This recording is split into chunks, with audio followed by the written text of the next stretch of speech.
ભરૂચમાં ડિલિવરીના parcel boy Dinesh Vasava ગેરસમજનો ભોગ બન્યા હતા। શહેરની વૈકુંઠ પટેલ સોસાયટીમાં પાર્સલ આપવા ગયેલા દિનેશ વસાવા 18 દિવસ પહેલા જ ડિલિવરી પાર્સલ કંપનીમાં જોડાયા હતા। જેઓ સ્થાનિક રહીશના ઘરે પાર્સલ આપવા જતા પાર્સલ કેન્સલ કરાવાયું હતું, જેના કેન્સલેશનનો ઓટીપી માંગતા સ્થાનિક રહીશ ગુસ્સે થયા હતા। તેમની ગેરસમજના કારણે તે સાંજે જ દિનેશ વસાવાના નામે કુરિયરના પાર્સલમાં સાવધાનના ખોટા મેસેજ ફરતા થયા હતા। બાદમાં સ્થાનિક રહીશે પણ પોતાને ગેરસમજ થઈ હોવાનું સ્વીકાર્યું હતું। દિનેશ વસાવા તો તેઓની નવી નોકરી પ્રમાણે કામગીરી કરી રહ્યા હતા અને પાર્સલ કેન્સલ કરાવતા તેમણે મોબાઈલ ધારકના નંબર પર આવેલો કેન્સલેશનનો ઓટીપી જ માંગ્યો હતો। ડિલિવરી પાર્સલ કુરિયર કંપનીએ પણ જણાવ્યું હતું કે દિનેશ વસાવાની કોઈ ભૂલ ન હતી, માત્ર સ્થાનિક રહીશની ગેરસમજના કારણે જ ખોટો વિવાદ અને સોશિયલ મીડિયા પર ખોટા મેસેજ તેઓના ફરતા થયા હતા।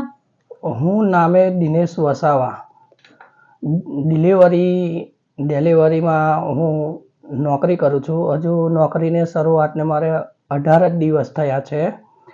તારીખ 28/8/2025ના રોજ સમય 12 થી 12:30ની ગાળામાં હું ઉત્સિત પરીખ 27 વૈકુંઠ પટેલ સોસાયટીમાં પાર્સલ આપવા ગયો।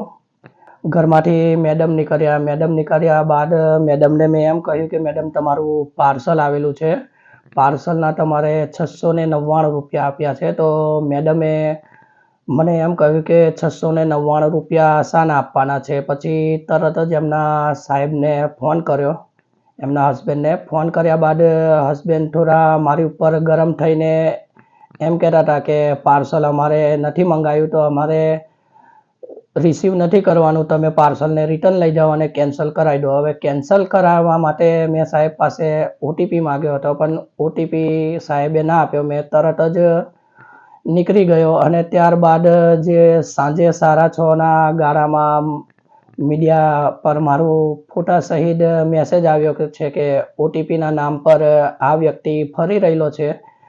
પણ સાચી વાત તો એ છે કે હજુ હું ડિલિવરીમાં નવો માણસ છું, એટલે મારે એ એરિયાના પાર્સલો આવે તો મારે શોધીને આપવા પડે। એટલા માટે રહીશોની આ ડાઉટફુલમાં ફરિયાદ કરી મારા માટે, પણ સહીમાં કોઈ ઇન્કવાયરી કરી નથી અને મારી ઉપર ઓટીપી અને ફ્રોડગીરીનો કેસ જે લાગુ કર્યો છે જે સામેવાળી પાર્ટીએ, એ બિલકુલ ગલત છે અને સામેવાળી પાર્ટી પણ મને નિર્દોષ કહે છે અને હું સહીમાં નિર્દોષ છું અને સામેવાળી પાર્ટી પણ એમ જ કહે છે કે આ ભાઈ દિનેશ વસાવા નામનો જે વ્યક્તિ છે એ સહીમાં નિર્દોષ છે।